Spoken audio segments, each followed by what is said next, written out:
Selamat datang kembali di video pembelajaran kimia. Pada video sebelumnya telah dibahas mengenai pengertian dan jenis-jenis hidrolisis garam. Pada video kali ini, pembahasan akan dilanjutkan pada bagian yang lebih aplikatif, yaitu perhitungan pH larutan garam. Nah, terdapat 4 jenis garam yang akan dibahas, yaitu garam dari asam kuat dan basa kuat, garam dari asam kuat dan basa lemah, garam dari asam lemah dan basa kuat, serta garam dari asam lemah dan basa lemah. Mari kita bahas satu persatu. Yang pertama ada garam dari asam kuat basa kuat. Contohnya ada garam NaCl atau natrium klorida. Nah, garam ini berasal dari asam kuat yaitu HCl dan basa kuat yaitu NaOH. Nah, sebagaimana yang telah dijelaskan pada video sebelumnya, garam yang berasal dari asam kuat dan basa kuat tidak bereaksi dengan air atau tidak terhidrolisis. Karena tidak terjadi hidrolisis, tidak ada ion H+ atau OH- tambahan yang terbentuk. Nah, sehingga larutan ini memiliki pH sama dengan 7 atau larutan ini bersifat netral. Nah, perlu diperhatikan juga bahwa untuk jenis hidrolisis, untuk jenis garam dari asam kuat dan basa kuat ini, tidak diperlukan rumus perhitungan khusus karena tidak mengalami hidrolisis, sehingga nilai pH-nya langsung ditentukan dengan pH sama dengan 7 dan bersifat netral. Selanjutnya ada garam dari asam kuat dan basa lemah. Contohnya ada di aluminium klorida atau AlCl3. Garam ini berasal dari asam kuat HCl dan basa lemah AlOH 3 kali. Karena berasal dari basa lemah, garam ini akan mengalami hidrolisis parsial dan menghasilkan larutan yang bersifat asam dengan pH kurang dari 7. Nah, untuk rumusnya, itu yang pertama ada rumus tetapan hidrolisis. Tetapan hidrolisis atau KH rumusnya sama dengan KW per KB, di mana KW ini merupakan tetapan kesetimbangan air yang sudah ditetapkan, yaitu sebesar 10⁻14 per KB tetapan kesetimbangan basa. Nah, selanjutnya ada rumus konsentrasi H+ yang nantinya akan digunakan untuk menentukan pH. Nah, untuk rumus konsentrasi H+ sendiri itu sama dengan akar KW per KB dikali molaritas. Nah, hasil dari rumus konsentrasi H+ ini dimasukkan pada rumus pH. Jadi, pH sama dengan min log konsentrasi H+. Nah, selanjutnya ada rumus derajat hidrolisis garam atau dengan simbol alfa.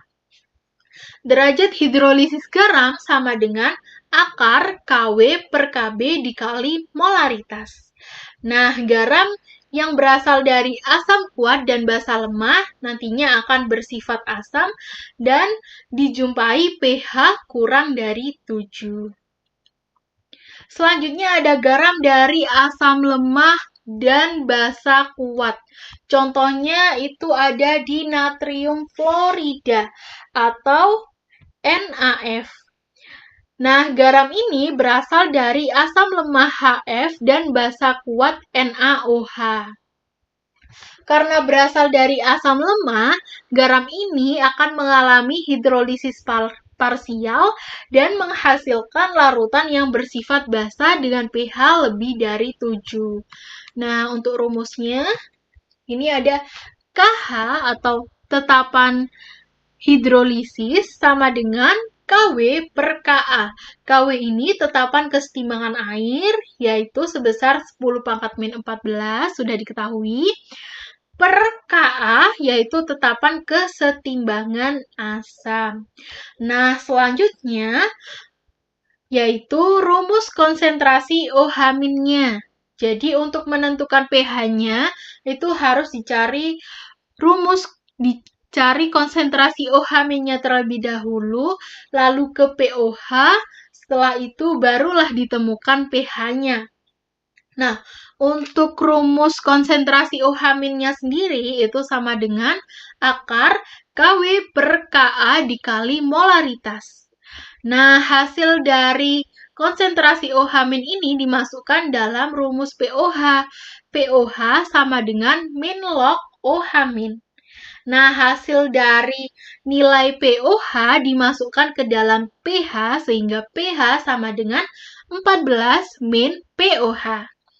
Nah, untuk rumus derajat hidrolisis garamnya sendiri, itu alfa sama dengan akar KW per KA dikali molaritas.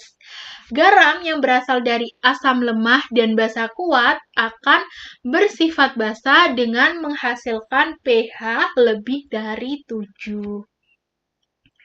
Selanjutnya ada garam dari asam lemah, basa lemah. Contohnya ada di amonium asetat atau CH3COO NH4. Nah, contoh keempat ini itu merupakan garam yang berasal dari asam lemah CH3COOH dan basa lemah NH3. Nah, karena kation dan anionnya pada garam ini itu sama-sama berasal dari senyawa yang lemah, keduanya mengalami hidrolisis secara bersamaan atau disebut hidrolisis total. Nah, untuk menghitung perhitungannya itu ada rumus KH untuk tetapan hidrolisis sama dengan KW per KA dikali KB. KW tadi tetapan kesetimbangan air sebesar 10 pangkat min 14 per KA dikali KB. Nah, untuk konsentrasi H+-nya itu rumusnya sama dengan akar KA dikali KW per KB. Jadi, akar kesetimbangan tetapan kesetimbangan asam dikali tetapan kesetimbangan air per tetapan kesetimbangan basa. Apabila menggunakan rumus konsentrasi OH-, berarti konsentrasi OH- sama dengan akar KB dikali KW per KA.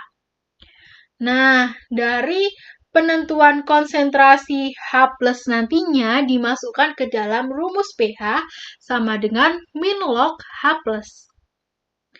Nah, untuk rumus derajat hidrolisis garam, alfa sama dengan akar KH per 1 plus akar KH. Jadi, garam yang berasal dari asam lemah dan basa lemah itu jika nilai KB-nya lebih besar dari Ka, maka pH-nya itu lebih dari 7 atau bersifat basa. Jika nilai KB-nya kurang dari Ka, maka pH-nya itu kurang dari 7, bersifat asam, dan jika nilai Ka-nya sama dengan KB, maka pH-nya itu akan sama dengan 7. Nah, demikian pembahasan mengenai perhitungan pH larutan garam. Apabila ada yang ditanyakan, bisa tuliskan pertanyaan pada kolom komentar. Terima kasih atas perhatiannya dan sampai jumpa di pertemuan selanjutnya.